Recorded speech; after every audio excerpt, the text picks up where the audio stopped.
One of the most commonly asked questions I get on my page is how I care for my citrus trees living down here in Florida.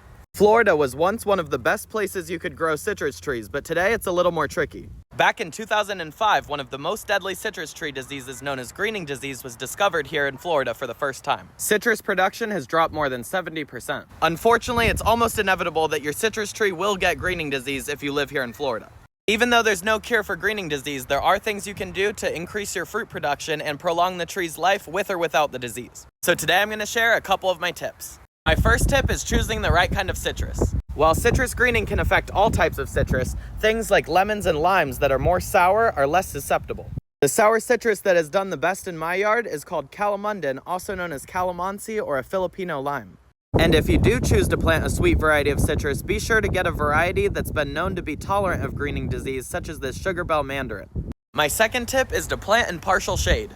Most citrus will come with a tag saying that they need full sun. But in my experience and after some research, that's simply not true. My third tip is to prune at the right time. I personally only trim my trees once a year once the temperatures start to cool down for winter, and that helps me to avoid having too many citrus leaf miners.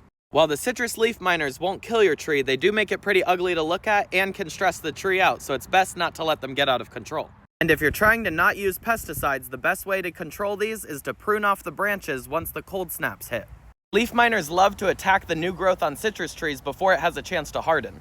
But the leaf miners are only active in the warmer months. So by pruning the tree in the wintertime, you can encourage it to send out new leaves that can have time to mature and harden before the leaf miners ever wake up in the spring. And my last tip is to make sure you fertilize. This is the one that I use, and I just follow the instructions on the back. These are just my top tips for growing citrus in Florida, but if you have any, please leave a comment down below and let me know what it is. And get outside and see what you can find.